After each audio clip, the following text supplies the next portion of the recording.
1008 दिव्य पदों का संग्रह श्री राधा कृष्ण की श्रृंगार, लीला, विरह इत्यादि से युक्त ये समस्त पदों का संग्रह हम सभी उन जीवों के लिए एक ऐसी औषधि है कि जो बीमारी, जिस रोग से हम सभी संसारी जीव ग्रस्त है कि मन को भगवान में लगाना है, लेकिन मन भगवान में लगता नहीं है। ये मन कैसे भगवान में लगे, इसके लिए कोई आधार चाहिए, कोई साधन चाहिए, कोई दवा चाहिए, या कुछ इंग्लिश में कह सकते हैं कुछ कंटेंट चाहिए। श्री महाराज जी ने ये जो 1008 पदों की रचना की है, ये ऐसे पद हैं कि जिसके आधार पर स्वतः ही जीव का मन भगवान में लग जाता है, और ऐसा उनके लाखों अनुयायियों का स्वयं अनुभव। उसी में से एक पद है ये, गहोरे मन श्याम चरण शरणाई। यहाँ पर श्री महाराज जी हम लोगों को समझाते हुए कह रहे हैं, ऐ मन श्याम सुंदर के चरणों की शरण को ग्रहण करो। श्याम सुंदर के चरणों की शरण को ग्रहण करो, मन से कहा जा रहा है। क्यों? ये मन से कहने की क्या बात है? अरे श्याम सुंदर के चरण हमारे सामने होंगे तो हम अपने सिर को उनके चरणों में झुका लेंगे। यही तो करते चले आ रहे अनादिकाल से कि जहां कोई भगवान की तस्वीर है, कहीं भगवान की मूर्ति दिखी, हमने अपने सिर को उनके चरणों में झुका दिया। और इसी के तो वहीं जाकर तो हम ये बात कहते हैं कि हे श्याम सुंदर हम आपकी शरण में। यही गुरु के सामने में कहते हैं, हे गुरुदेव हम आपकी शरण में। यानी अनादिकाल से सिर को तो हमने उनके चरणों की शरण ग्रहण करवा दी, और यहाँ पर कहा जा रहा है मन। हाँ, यही तो सबसे प्रमुख बात है समझने की, क्योंकि ये तो हम सब लोग जानते हैं कि ये मानव देह हमें क्यों मिला है, भगवान की भक्ति करने के लिए। इस मानव देह का एकमात्र परम चरम लक्ष्य उस वास्तविक आनंद की प्राप्ति करना है, जिस आनंद को मिलने के बाद कभी किसी प्रकार का कोई दुख हमारे ऊपर हावी ना हो। जिसके लिए हमारा वेद कहता है, आनंद किसे कहते हैं? यो वही भूमा तत्सुखम, जो अनंत मात्रा का हो, अनंत काल के लिए मिल जाए, जिसके ऊपर कभी किसी प्रकार का कोई दुख हावी ना हो, वो उसे आनंद कहते हैं। और वो आनंद स्वयं भगवान ही है। रसो भई स रसगम ये वायम लब्ध्वा आनंदी भवति, वेद कहता है कि वो रसी है। उस रस स्वरूप भगवान को जान करके, उसको प्राप्त करके ही ऐ मनुष्यों तुम आनंद की प्राप्ति कर सकते हो, आनंदमय हो सकते हो, भगवान को जान करके, भगवान को प्राप्त करके। और भगवान को कौन जान सकता है, कौन प्राप्त कर सकता है? तो 84 लाख योनियों में एकमात्र ये मानव देह ही ऐसा देह है कि जिस देह में हम भगवान को जान सकते हैं, प्राप्त कर सकते हैं। इस मानव देह के अतिरिक्त किसी भी देह में चले जाओ, यहाँ तक कि स्वर्ग के देवी देवता भी हम बन जाए, इंद्र वरुण यमराज कुबेर इत्यादि, तब भी भगवान की भक्ति करके भगवान को नहीं प्राप्त कर सकते, उस आनंद की प्राप्ति नहीं कर सकते। यानी केवल एकमात्र ये मानव देह भगवान ने दिया, कृपा करके, अति कृपा करके मनुष्य दे दिया। तो इस देह में ही हम भगवान को जान सकते हैं, भगवान की प्राप्ति कर सकते हैं। ये देह पारस मणि है। हाँ, ये एक अलग बात है कि हम इसमें लापरवाही कर लेते हैं क्योंकि इसका महत्व नहीं जानते। एक बार एक बहुत गरीब व्यक्ति था, तो एक झोपड़ी में रहता था, टूटी फूटी झोपड़ी में। उसकी उस झोपड़ी में एक दिन कोई महात्मा जी पहुंचे। तो महात्मा जी ने देखा इसके पास कुछ भी नहीं है। महात्मा जी ने उससे पूछा, बताओ तुमको क्या चाहिए? उसने सोचा लगता है बड़े सिद्ध महात्मा है, कुछ ना कुछ तो दे ही देंगे। उसने कहा, महात्मा जी बहुत गरीब हैं, मेरे कुछ व्यवस्था कर दीजिए। तो महात्मा जी ने कहा, ठीक है, देखो ऐसा है, मेरे पास ये पारस मणि है, ये पारस मणि मैं तुम्हें देता हूं, इससे जो कुछ तुम्हें चाहिए तुम्हें सब कुछ मिलेगा। अरे पारस मणि का मतलब वही होता है ना जो लोहे को सोना बना देता है। तो ये लोहे को सोना बना देता है, इससे तुम जितना मन चाहे सोना बना दो। लेकिन ये पारस मणि मैं तुम्हें सिर्फ 1 महीने के लिए दे रहा हूं। 1 महीने के बाद मैं आकर के ये पारस मणि तुम्हारे से वापस ले जाऊंगा। उसने कहा, ठीक है, 1 महीने का समय तो बहुत लंबा समय है, 1 महीने में तो बहुत कुछ हो जाएगा। महात्मा जी ने उसको पारस मणि दी और चले गए, बोले 1 महीने बाद आऊंगा। अब वो इतना गरीब था कि उसके पास तो लोहा खरीदने के लिए भी पैसा नहीं था। उसने कहीं से इधर उधर कर करके भिक्षा मांग करके कैसे करके 100 रुपया इकट्ठा किया। ये इकट्ठा करने में उसका 1 हफ्ता चला गया। उसके बाद वो गया मंडी में लोहा खरीदने के लिए। पूछा, लोहा क्या भाव है? सस्ते का जमाना था। दुकानदार ने कहा, 1 टन लोहा है 100 रुपए में, लेकिन अगर तुमको जल्दी नहीं है तो तुम ऐसा करना, थोड़े दिन इंतजार करो, थोड़े दिन बाद लोहा और सस्ता हो जाएगा। उसने कहा, अच्छा ठीक है, अभी तो 1 टन ही आएगा 100 रुपए में, थोड़े दिन बाद आऊंगा तो हो सकता है कि ज्यादा लोहा मिले मुझे, तो सोना भी उतना ही ज्यादा हो जाएगा।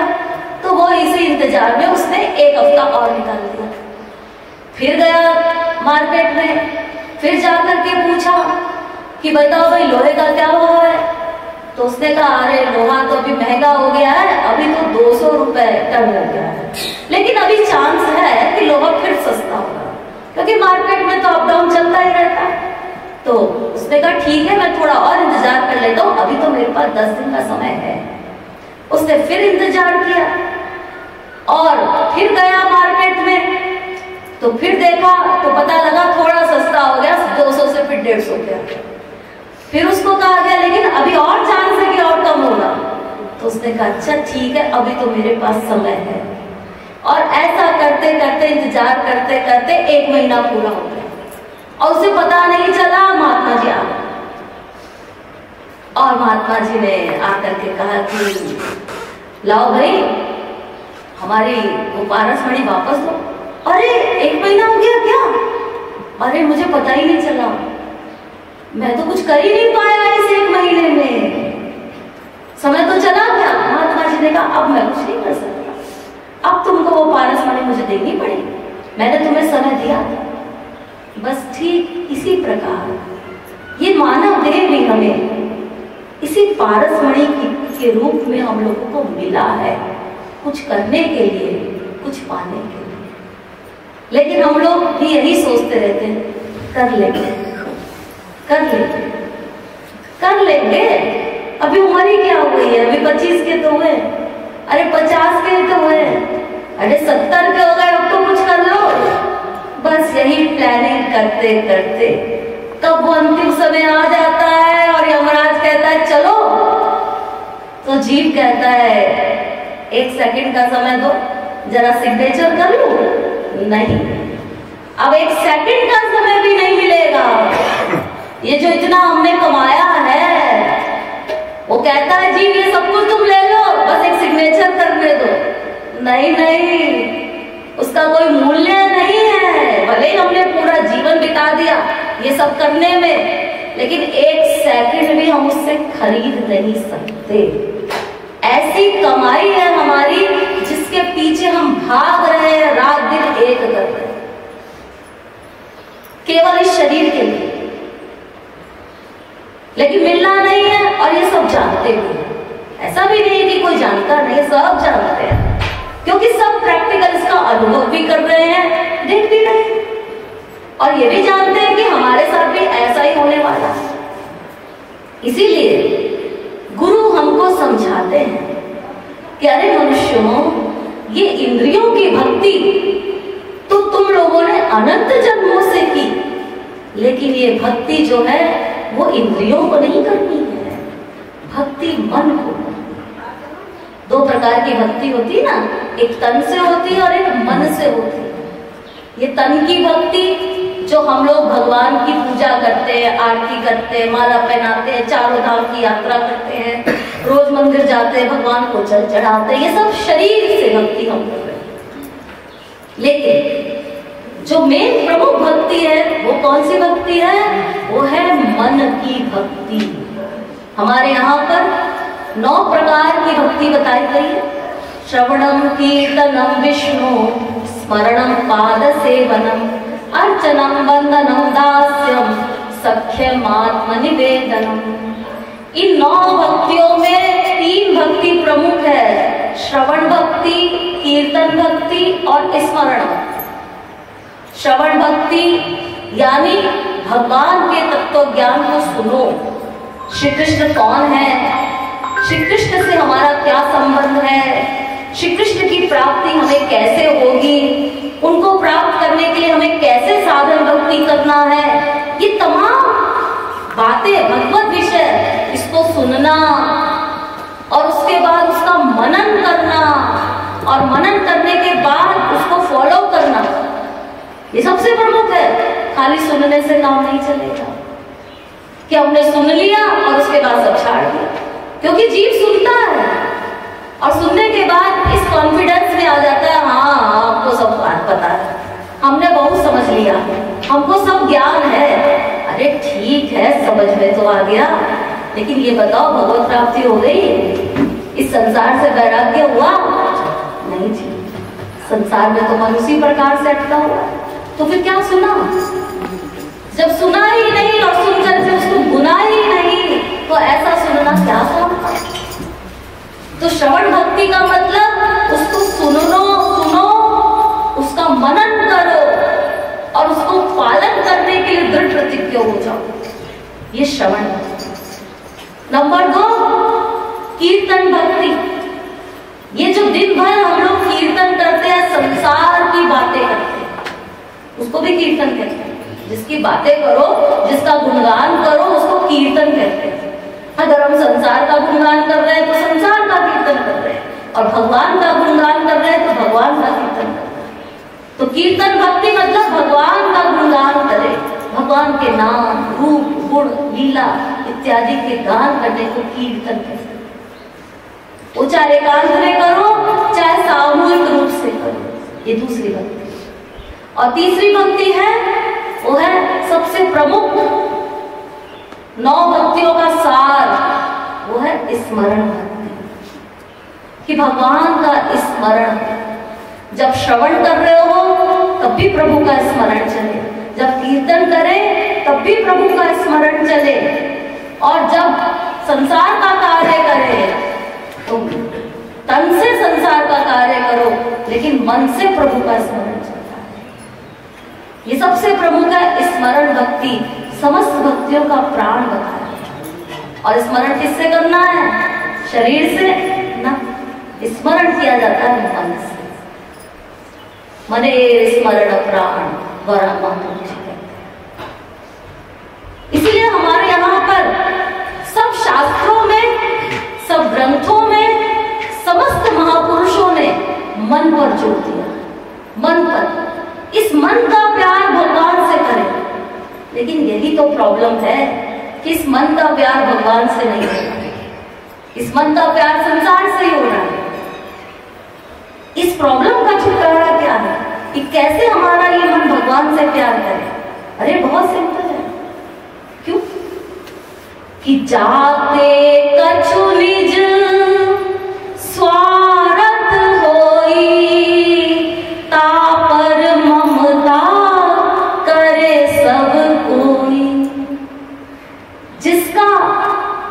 जिससे जितनी मात्रा में स्वार्थ होता है उससे उसका उतनी ही मात्रा में प्यार होता है, अटैचमेंट होता है, ममता होती है। स्वार्थ, और प्रत्येक जीव स्वार्थी है, हम सब स्वार्थी हैं। अगर ये बात हम समझ ले कि हमारा स्वार्थ, हमारा वास्तविक लाभ किससे हल होगा, तो हमारा प्यार तुरंत भगवान से हो जाए। हम लोगों ने अपना स्वार्थ किससे मान रखा है? संसार से, कि अगर ये संसार नहीं होगा तो हमारा क्या होगा, कौन हमें भोजन देगा, कौन हमें कपड़ा देगा, कोई हमारा क्या करेगा। अरे जिस भगवान ने हमें पैदा किया, पैदा करते ही हमारे लिए सबसे बड़ा प्रबंध किया, हम सब भगवान की संतान है। ये तो हमारे सब शास्त्र कहते हैं, अमृतस्य वही पुत्रा, ईश्वर ही हमारा पिता है। आप लोग बोलते भी हो त्वमेव माता च पिता त्वमेव बंधुश्च सखा त्वमेव। तो जब हम लोग बोलते हैं कि तुम माँ हो, तुम पिता हो, तो जब हमारे माता पिता हैं, और इसका सबसे पक्का प्रमाण ये है कि जो संतान मनुष्य रूप में या किसी और रूप में भी जन्म लेती है, तो पैदा होने से पहले ही भगवान अपने पिता होने का, अपनी माँ होने का सबसे बड़ा प्रमाण देते हैं कि पैदा होने से पहले उस बच्चे के लिए खाने पीने की व्यवस्था करते हैं, यानी माँ के दूध की व्यवस्था करते हैं। ये बच्चा मेरा पैदा होगा तो क्या खाएगा, ये संसार का सामान तो खा नहीं सकता, मर जाएगा। उसका बच्चा कैसा भी हो, चाहे अपने बाप को यानी भगवान को गाली देने वाला हो, वो राक्षस हो, फिर भी भगवान ने सबके लिए व्यवस्था बनाई। अब ये और बड़ा होगा तो दूध से इसका पेट नहीं भरेगा, तो तमाम अन्न फल इत्यादि ये सब तमाम सामग्री भगवान ने बनाई हम सब लोगों के लिए। लेकिन हम लोग इतने कृतघ्नी हैं कि हम भूल जाते हैं कि भगवान ने हमारे लिए क्या किया। ये पृथ्वी, ये जल, ये तेज, वायु, आकाश, ये सारी व्यवस्था भगवान ने हमारे लिए। अगर भगवान ऑक्सीजन को खींच ले वापस तो क्या हाल होगा? याद है ना 2-3 साल पहले क्या हाल हुआ था? लाखों रुपया दे दे करके ऑक्सीजन खरीदी गई थी। अगर भगवान ने जो हमें ऑक्सीजन देते हैं, अगर भगवान कह लो उसका पैसा तुम भी दो, तो सोचो हम दे नहीं पाएंगे, इतना उपयोग करते हैं हम, दे नहीं सकते। यानी इतनी व्यवस्था भगवान ने हम लोगों को जीवन जीने के लिए सब तैयार करके दी कि मेरी संतान है, और हम लोग उनको भूल जाते हैं और उनकी शरणागति छोड़ करके, उनसे अपना स्वार्थ ना मान करके संसार में अपना स्वार्थ माने लगते। अरे ये संसार है, ठीक है, किसके लिए? शरीर के लिए। अगर शरीर को इस संसार की आवश्यकता, ऐसा नहीं कि संसार छोड़ देना है ना, संसार की आवश्यकता है इस शरीर को चलाने के लिए, वो ठीक है, लेकिन इस आत्मा के कल्याण के लिए हम लोग क्या कर रहे हैं? इस आत्मा का वास्तविक स्वार्थ तो एकमात्र भगवान से ही होगा। अगर ये बात हमारी समझ में आ जाए तो तुरंत हमारा प्यार भगवान से हो जाए। आप कहेंगे जी बड़ा मुश्किल है इस तरीके से तो भगवान से प्यार करना, क्यों? आप लोग सब लोग जब पैदा होते हैं तो माँ बाप से प्यार करते हैं, जब और बड़े होते हैं तो वो प्यार बढ़ता है, थोड़े बहुत दोस्त बन जाते हैं तो थोड़ा अटैचमेंट उधर भी हो जाता है। फिर और बड़े होते हैं, शादी होती है, तो जिससे शादी होती है लड़के का लड़की से हो जाता है, लड़की का लड़के से प्यार होता है। फिर और बड़े होते हैं, इधर माँ बाप से कम होता जाता है। फिर जब और बड़े होते हैं तो अपने बच्चों से अटैचमेंट होने लगता है। फिर और बड़े होते हैं तो ये जो इतना प्रॉपर्टी है, बैंक बैलेंस, यहाँ भी अटैचमेंट हो जाता है। फिर और बड़े होते हैं तो अपने नाती पोते यदि हो जाते हैं तो वहां भी अटैचमेंट होता है। यानी आपका अटैचमेंट चेंज होता जाता है, एक जगह नहीं रहता। ये अटैचमेंट बदलता क्यों है आपका? एक जगह ना रह रह करके दूसरी जगह क्यों पहुंच जाता है? कारण एक ही है और वो है हमारा स्वार्थ। कि जहां जहां स्वार्थ हमको समझ में आने लगता है, वहां वहां हमारा अटैचमेंट होने लगता है। अरे कॉमन सा उदाहरण है, एक लड़की 20 साल 25 साल तक अपनी माँ के घर में रहती है। वो लड़की अपने माँ के घर के हर सामान को अपना सामान लाती, ये मेरी मम्मी लाई, ये पापा लाए, ये भैया लाए, ये सामान वो सामान। जिस दिन उस लड़की की शादी होती है और वो अपना पहला कदम अपने ससुराल में रखती है, हाँ ये घर मेरा, वो घर वो तो मम्मी का, ये सामान मेरा है, वो सामान वो तो भैया लाए। एक दिन के अंदर इतना बड़ा चेंज, यानी तुरंत मायके से डिटैचमेंट, ससुराल से अटैचमेंट। क्यों? कैसे? कौन सा कीर्तन करते हैं इसको? कौन सी भक्ति करता है मनुष्य? कौन सी माला जपता है कि नहीं हम मायका मेरा नहीं है ससुराल मेरा, मायका मेरा नहीं ससुराल? कुछ नहीं करते। केवल एक दिमाग में ये बात बैठ जाती है, अब मेरा स्वार्थ ससुराल से हल होगा, मायके से, बस इतना सच है। तो तुरंत इधर से डिटैचमेंट, उधर से अटैचमेंट हो जाता है। अब आप कहेंगे नहीं जी, हमें तो मम्मी से भी बहुत प्यार है जी,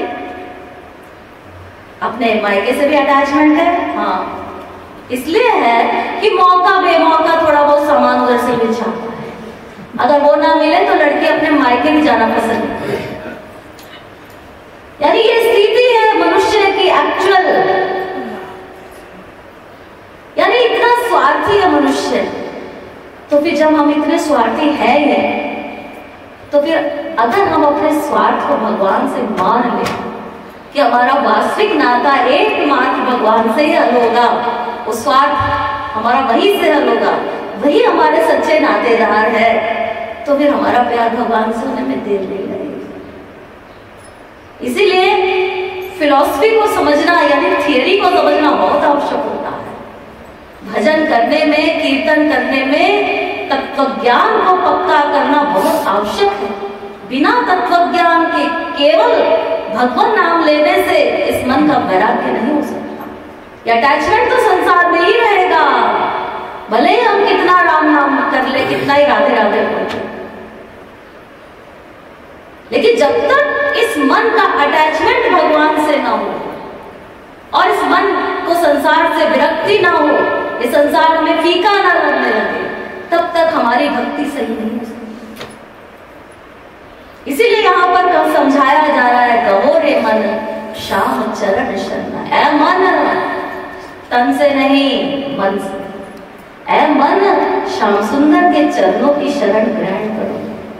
अंत समय को काम न आई है, माता पिता सुत भाई। अंतिम समय में कोई काम नहीं आए, माता पिता पुत्र भाई बंधु तमाम नाते रिश्तेदार कुछ नहीं, अकेले आए हैं, अकेले जाना। काम क्रोध अरु लोभ मोह मद इन सो कछु न बसाई। यह जग मृग कृष्णा समदीकत सुख लवलेश न पाई।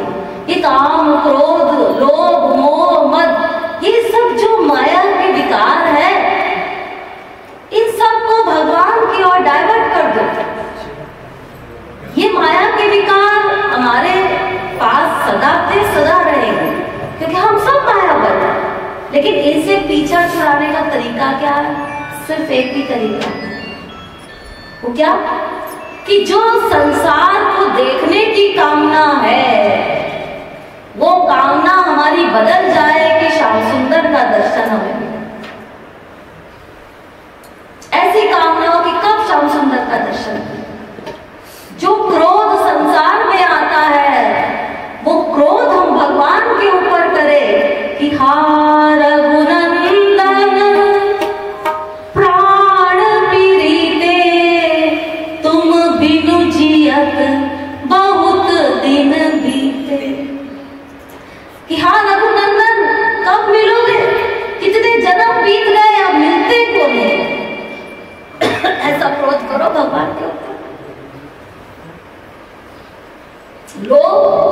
ये जो संसार में लोभ करते हैं हम लोग कि और संसार मिल जाए और संसार मिल जाए, अरे आपका लोभ क्या लोभ है? सबसे बड़ा लोभी बताया गया हमारे यहाँ संत को। संत सबसे बड़ा लोभी। लेकिन संत का लोभ क्या है? सीताराम चरण रति मोरे, अनुबिन बढ़ई अनुग्रह तोरे। कि मेरा प्रेम श्याम सुंदर के चरणों में बढ़ता जाए, बढ़ता जाए, बढ़ता जाए। कितना भी प्रेम कर लेता है जीव, वो प्रेमी, लेकिन वो अघाता नहीं। कितनी भी सेवा कर ले भगवान की, गुरु की, वो अघाता नहीं। उसको लगता है अभी तो कुछ किया ही नहीं, अभी तो मुझे और करना, अभी तो मुझे और करना। ये जो संसार में चलता है ना, अरे अभी तो कुछ कमाया नहीं और कमाया, फिर भी सब छूट जाएगा। बस यही लोग प्रेमी का भी रहता है, जो भगवान से प्रेम करता है। अभी मेरे और, अभी मेरा प्रेम कम है, मुझे और प्रेम करना। तो जितने भी हमारे माया के विकार है, वो सब हम भगवान की ओर डाइवर्ट करते हैं। माया से छुटकारा पाने के लिए कुछ करना नहीं, उसके लिए प्रयास मत करो, बस मन को भगवान बनाओ।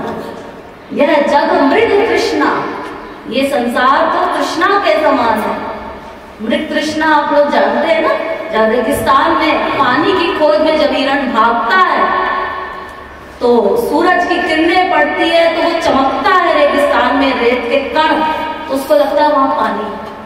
लेकिन जब वहां तक पहुंचता है, अरे यहाँ तो पानी नहीं है, फिर और आगे देखता है, उसको लगता है वहां पानी है। बस यही संसार की तृष्णा है कि जब तक जीव को कोई वस्तु नहीं मिलती संसार की, उसको ऐसा लगता है अगर ये सामान मुझे मिल जाएगा तो सुख मिलेगा।